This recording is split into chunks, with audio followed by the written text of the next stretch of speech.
See this happen a lot with promotionals.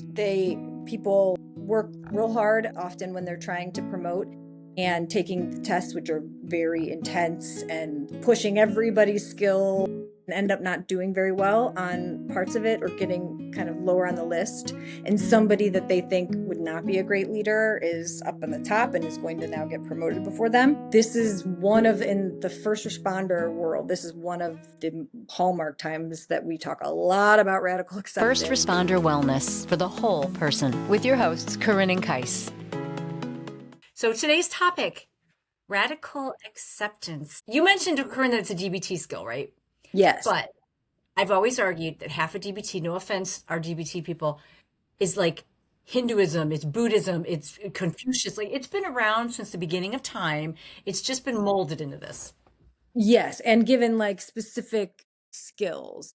I mean, this is, tangential a bit, but like, I don't know about you, but I have seen and heard a lot of therapists kind of griping about Mel Robbins and her let them theory and how like, who is she? Like, what's her credentials to be doing this? And I'm like, she took Codependent No More, the book that is so good, that is like difficult for me to get people to read, but is life-changing, and broke it down into like non-clinical, everyday people. I'm like, she's genius. And Works. I send people to the book all the time. I'm like, what? And they're reading it as opposed to the Codependent No More. I am learning.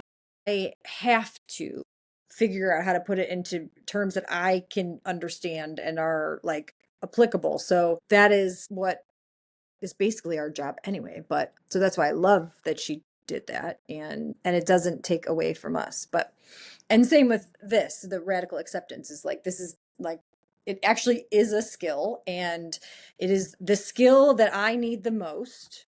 And Based on what we were just talking about at the end, we were talking about our business side of this, and it's like, now it's this radical acceptance of what we can do, what we can't put. Yes.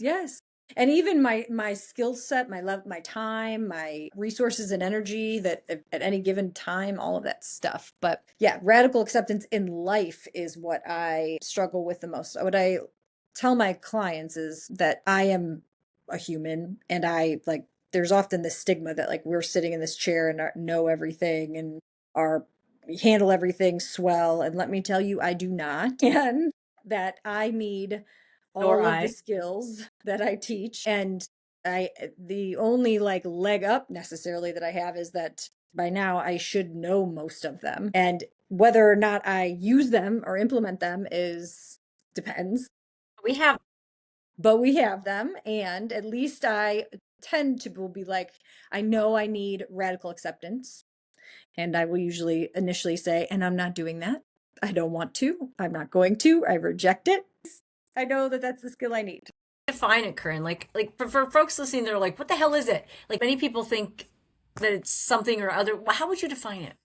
So radical acceptance in its very simplest form is basically, it is what it is. Like, it is the skill that we need when we want things, situations, people, decisions to be different or to change, that simply aren't just going to, just because we say we want them to change or ask for the change. So whether you have a difficult boss or, officer above you in an organization, or your spouse, the things that they're doing or not doing, your kids, the frustrations that are just in life, is the first piece of it is radically accepting the thing or person, situation, exactly as it is. And then, like most people, myself included, initially reject it because they don't want it to be that way. And they think if I do accept it, that means I'm like complicit or just resigning to like, nothing's going to be better. I'm not going to get my needs met or what I want. I just have to suffer through it. And that actually is not what it is. It's the step beforehand for some regulation and some peace, and to get clarity about what it is you can do, because we can't change other people. We may have influence, but even just that, it is influence and it's up to them. And so another piece, Corinne, of it, that when you get to this point, that if you don't radically accept, it's going to go bad anyways. And you're still going to have this really tough journey. It's just going to be more of a tough journey if you don't radically accept it in the beginning. That's how we use it. I'm not sure if you use it the same way, but Yes, absolutely. That's kind of like the other point of it, is that pain is inevitable, and not using radical acceptance just turns pain into suffering. It's like it just makes everything harder than it needs to be, rather than the accepting it. And when we, like, if we just talk about people, other people, your significant other, your boss, coworkers, accepting them for exactly who they are, and strengths, weaknesses, all of that, and really, like, this is their skill set, their capacity, their vision, whether I like it or not. And I'm just going to first accept, good, bad, and ugly, that this is what it is, who they are, and where they are today, at least. and you quit Yeah. fighting that. I think of it as like swimming. Like if you're swimming and your hands are like this, I can't show that on there. You're going to glide through. But if you're swimming with your hands in front of you, you're not going to get anywhere and you're going to splash water in your face and you're not going to move forward. So it's a friction. It adds friction when we don't accept. And we can't change these people, right? I mean, that's not our, I mean, we might adopt an acceptance, but we can't change them. Right. Often get into my own trap of like, but if I were in this situation, or if this was me, this is what I would do. Which, that is, like, we've been taught that with like empathy training, of like, put yourself in somebody else's shoes. But where that kind of goes awry is that, like, they don't see the world like I do. Nobody does, really. And just because I would do it this way doesn't mean that A, it's the right way, or B, that it is going, that they even see it that way, or that is the, from everything that they've been through their whole life, their skill set leading them to who they are and where they're at today. And I there's two also, truths. Right? To that point, you have a truth and that person has a truth. That doesn't mean they're both wrong. We usually believe our version or our perspective of a story. So trying to change it's trying to change someone's truth. right. And you're either, this is what I will say about people in, like, for their relationships and in arguments with the spouse or something, is that there's, if you leave that argument or discussion, one person is right and one person is wrong, that means you both lose. And so you're either both right or you're both wrong. You have to lead with that. That's the truth of it. We're either both right or we're both wrong. And that means we both need to examine and understand and try to get where the other person is coming from. Understanding where somebody is coming from doesn't have to mean you agree with them. The huge nuance of radical acceptance that I even still struggle with, where I will say, I know I need radical acceptance and I'm not doing it. I reject it. That's the verbiage in my head. It sometimes even comes out loud. Is the misconception that that means that you're approving of it or accepting it and saying this is fine, or this is the right way or the best way, or that this isn't going to be an issue down the road. It's like, it just is what it is, at least for now. And Right. It doesn't have to be a judgment, I think is what you're saying too, right? I yes. don't have to judge this situation. I just have to be in it. Good, bad, ugly. I'm in it. I'm in it. And the best way to function is to recognize what's around you and function in that space. Yeah. And that everything has a cause. Like, I remember in school and social work classes, the kind of mantra was like, all behavior is purposeful. Like, people do what they do for a reason. And the other piece of it is like remembering that life can be worth living even with pain in it. So, often we stay stuck in things because we think it shouldn't be this way. It's not fair. And all of that may be true, but again, it is what it is. And even though it's uncomfortable or painful, there can still be a ton of great things that come with your day-to-day life, or even in this certain situation or from this specific person. We tend to kind of hone into the thing that we want to be different and change, and we don't naturally zoom out to see all of the other great things, even if there's this one particular thing that we wish were different. Or I see this happen a lot with promotionals. People, you know, work real hard often when they're trying to promote and taking the tests, which are very intense, and pushing everybody's skills and capacity to their limits. And when they really put in a lot of effort and energy to a promotional and and end up not doing very well on parts of it or getting kind of lower on the list. And somebody that they think would not be a great leader is up on the top and is going to now get promoted before them. This is one of, in the first responder world, this is one of the hallmark times that we talk a lot about radical acceptance, and that and I try to help people to accept the end result as quickly as possible, so that not because it sucks, but because also kind of showing that you are a good leader, or even that the decision wasn't maybe the best decision, is also in how you handle that information and it not going your way. So often when people are kind of throw a tantrum or are like really like the system's rigged, they just cherry picked who they wanted. Yeah, I do understand it. And coming from the outside and somebody who's trying to help through those things, it is like, this is also part of a skill of being a good leader, is being like, this, it didn't work out for me, and that does suck. And that doesn't say that I'm not valuable, that this isn't going to happen for me in the future, that I couldn't have done something different to influence that in a better direction or more favorable for myself.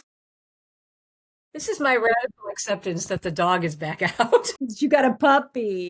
I'll Yes. go put the away. Well, I'm like listening to you and I'm like, can I radically accept that I'm being bit and it hurts, but I'm also trying to focus on Corinne?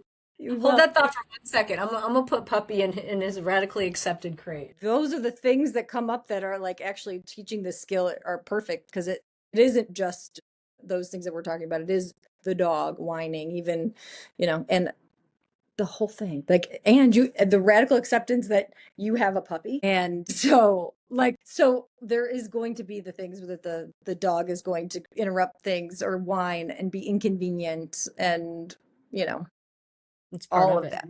Yeah. That makes me think too. Radical. So first responders, because their job is so unique and it comes with potential traumas and unknowns and crisis, does radical acceptance play maybe a more specific role because of the nature of the job they do too? I would think that when you're talking about crisis and trauma experiences, the key to that is that we don't have control, right? That's usually what makes something a crisis. Well, yes. And I mean, and I don't know if it is necessarily more, but certainly it is nuanced. And I hear and talk about radical acceptance in the similar arenas over and over with first responders. Like, for example, the nature of calls, particularly in the fire service, I will say, of people calling for what people would say now are like non-emergencies, and like, the classic like lift assist, or even a ride to the hospital, when it's like, why can't you drive yourself or your significant other who's here? Like, we're not going to do anything different for you than getting you to the hospital. This is not like you're not having a heart attack, or didn't cut off a limb, or this is not like something that there's an ambulance to facilitate it or paramedics to do it. And that is a huge area of frustration for folks. And I get it. I mean, it's like, this isn't what I signed up for, is what I hear a lot. Yeah. And we're a glorified Uber. And we shouldn't have to go and to take these people or to nursing home, or that the person waited all day and didn't call the doctor, and now it's 10 o'clock at night and they still don't feel good and nothing has changed, but they just didn't do it when the doctor's office was open or urgent care was open. And so now they want to go and are waking them up or whatever, interrupting dinner, those kinds of things. And I say a lot that, like, this is easy for me to say. With radical acceptance, it always is to be on the outside to say, these things. But this is the nature of the fire service now. That is not going away. I really have not seen like, fire chiefs saying that, like, you don't have to go to these anymore, or to telling dispatch to tell them, sorry, we're not coming for that. I mean, which on the other end of it, I could see, like, as soon as you do that, it's going to be an actual thing that you're saying no to, and we don't And then want that you're either. Right. So, and it is hard to tell on a phone call. I mean, I also work with dispatchers. It's like, they all have kind of a little bit of a contention back and forth about, like, well, I don't know why dispatch sent us for this, is like, Well, Well, and to them, it's a crisis. To those people in the moment, it is a crisis. It may not be what we would identify as a crisis. So that gets a little muddy. But if you're that person going to that call, I guess you get the judgment out of it, right? You put that aside, you radically accept it, and then you move forward into the present, which is whatever you have to do. ideally, you know, Ideally. ideally, yes. And if it's a frequent flyer and they've told them before that this isn't technically an emergency and those kinds of things and they're still calling, it is like, um, I mean, even they get calls in the middle of the night for people who are lonely. That's like the moral of the story, that when they get there is that's all that it was. And So but that is, which I can see why that's frustrating to be gotten out of bed in the middle of the night for that. And also it's the nature of the job. And it is more so the nature of where the world is going. We're in much more in an Amazon Prime type of world. Like people want what they want and they want it now. And that's not going away. So I just try to tell people, like, if you can even start thinking about your job as that, like a glorified Uber with lots of skills just in case. And then if it is a real emergency and the stuff that you got into this for, cool, right? That's great. But the downside of your job is a lot of it is some monotony, and it, depending on the community you're in, that will have some of that more than others, but that is the job. you manifest and you work on your expectation so that you have to do less radical acceptance because you're doing it ahead of time, right? You're saying, I already know what it's going to look like. Let me go ahead and prep for this. Yeah, the radical acceptance is that this is the job now. Even if it wasn't for if like many people are multiple generation firefighters, even if that wasn't the case for their dad and grandpa and nobody would have called for that then, that's not what it is today. And if your kids or grandkids get into the fire service, it's going to look totally different then, that we can't even imagine, than it does now. How does someone practice radical acceptance maybe in small pieces? So we're talking about some pretty big things, accepting you didn't get the promotion, accepting something that your significant feels differently. Do we have little mini ways, do you think, that we could practice it? Where we could walk through our, like I think about when I'm driving, maybe I have my own example, but we always, I say we, me, I might want the car in front of me to drive differently than they are, right? Yep. To me, the radical acceptance is that I can do nothing about that person. I'm not going to get out of my car and tell them to go faster. So, is that an example of like a little bit of acceptance that I'm just going to sit back here and go as slow as I need to? Absolutely.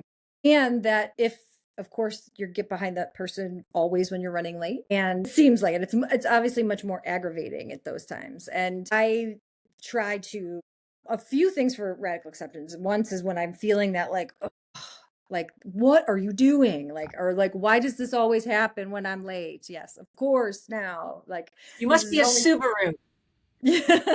yeah, yeah. That's always my And statement. Super, sorry, Subaru owner. yeah.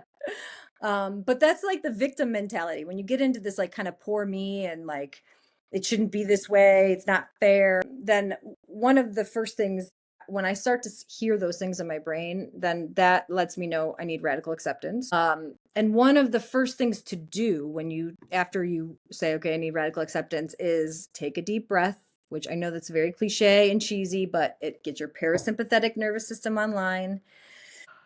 And then quickly scan your body for tension. I right now have tension in my stomach muscles and in my shoulder muscles Yeah, it's my and in the mouth. jaw as always. And relax those muscles. That is one thing that you can do that changes nothing except for your sympathetic state and allows you to have a couple notches down for calmness to the situation.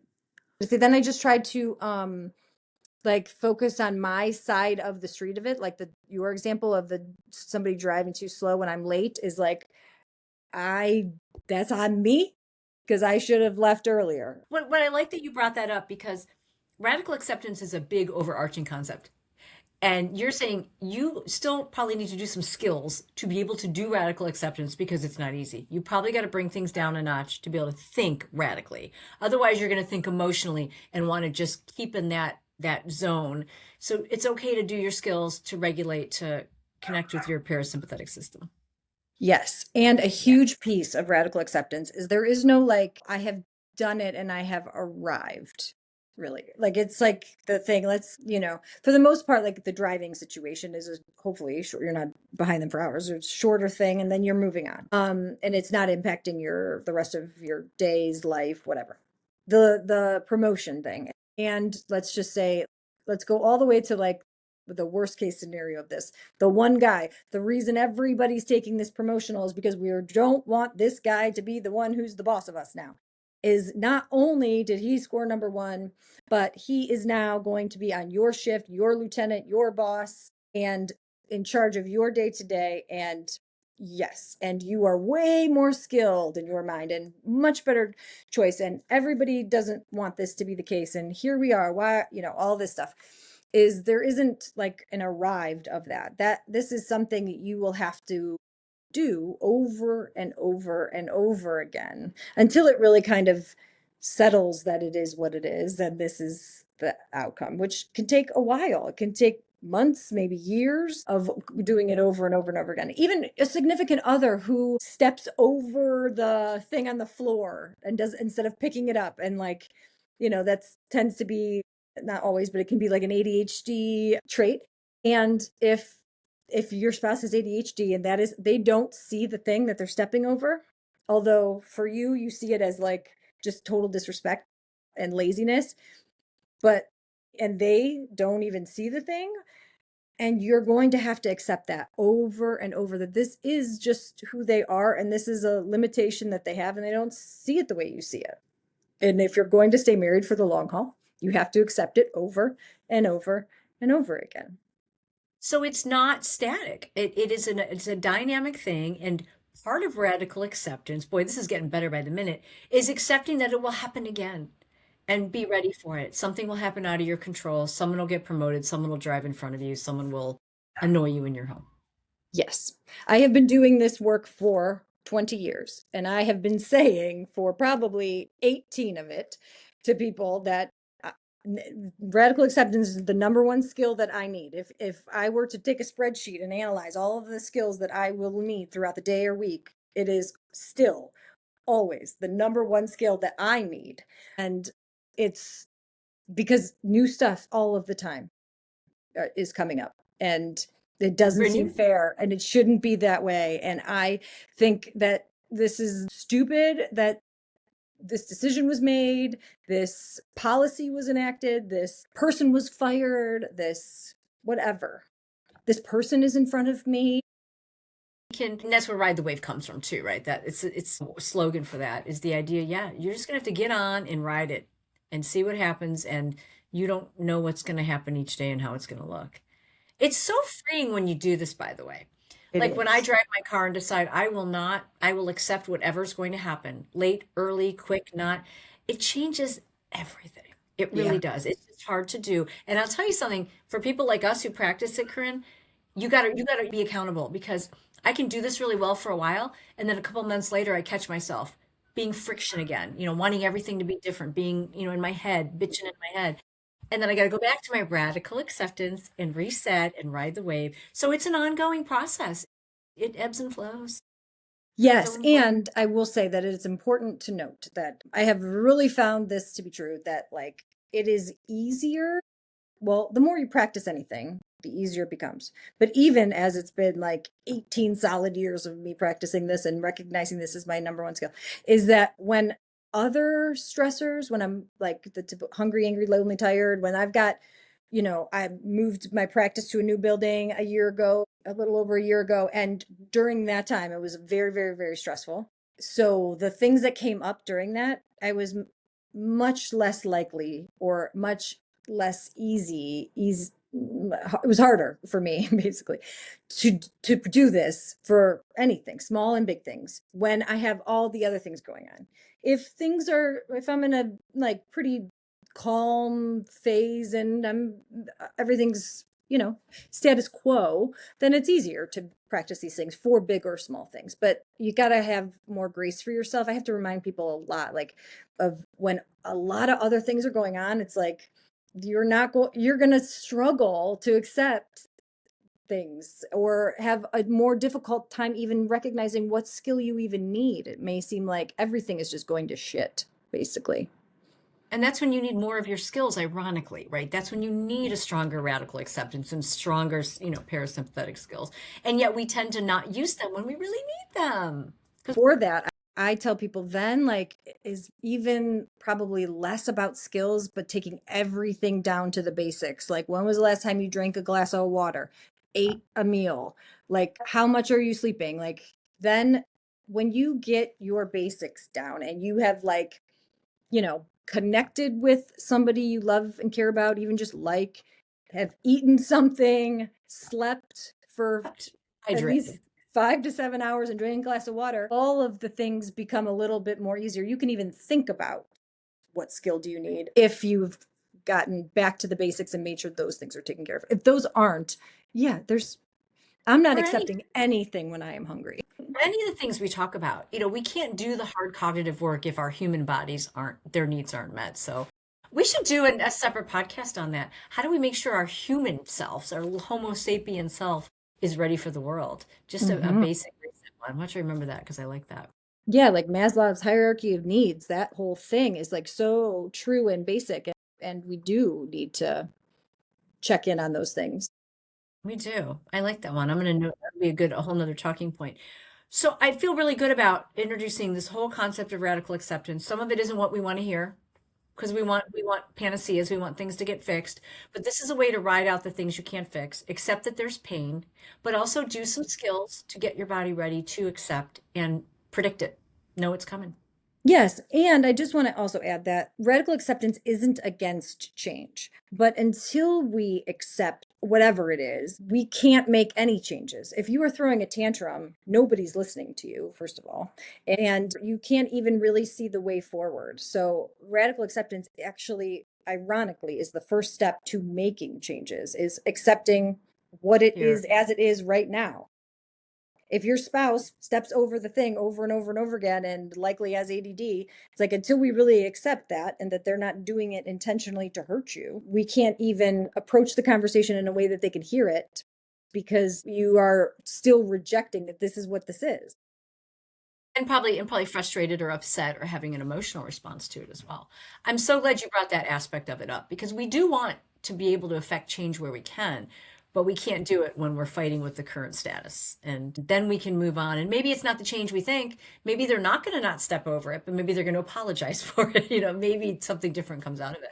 Yes, or even in that situation where there's like they have like a reminder on their phone to like scan the environment and the things on the floor or something. We like do the workaround, right? It's like getting creative about it rather than blame and say that their intentions behind it. This is like ties back into Mel Robbins and the let them. A lot of radical acceptance starts with just let them. They want to promote this guy, let them. Is it going to be, do you think it's going to blow up in everybody's face? Well, let them. You did what you could on yours and let them. And now that doesn't mean tee it up even more and add fuel to it. It's just like, well, if that's going to be the case, then that was their decision and we have to let them. Do you know where we radically accept those of us in the North, us Clevelanders up here? We should radically accept the weather because you are not going to win. You just got to let it happen. You have absolutely no control. Your job is to put on a hat and gloves or an umbrella. Right? I think of it all the time with the weather. We all want to argue it. And I'm like, at this point, I have no control over that 12 inches of more snow we're going to get in the next 2 days. Yes. Or I can leave early. I can embrace, like, I would rather do all of my sessions in person in a dream world. Now I have people who are too far to drive and commute, or people get sick. And so, like, even the days when the weather is atrocious and it's impossible to get in, which happens, I'm like, okay, I'm going to embrace telehealth and wear pajama bottoms all day. That's a great example. I think of that all because we talk about the weather in the Cleveland area all the time. All the time. It's like, you know what? It is what it is. It is what it is. There's that saying. I love this. This skill. I think we'll have a take two on this because I don't think you can ever talk enough about it. It's the ride the wave. That it is what it is. That let them win with Mel Robbins, and then again, radical acceptance that's been around for forever. It's probably on the Egyptian walls. It's probably like chiseled in hieroglyphics somewhere on an Egyptian pyramid somewhere. Yes, I have clients who come in and tell me, I know what you're going to tell me. You're going to tell me I need radical acceptance, but I'm going to tell you this anyway. I'm like, okay, cool. I mean, you did the very first part of the skill is like you're I'm winning. You identified the skill. So yay. And I do the same thing. I know I need radical acceptance and I'm not doing it. And what do you? Yes. Until I'm sick of being suffering. And so I'm sick of suffering. Yeah. Yeah. If only we could do it from the get-go. We're working on it. Yeah. All right. Progress, Great not talk. perfection. Enjoy that sunshine that you got coming in there. Thank you. Thank you. Till next time. Join us for our next episode on First Responder Wellness for the Whole Person.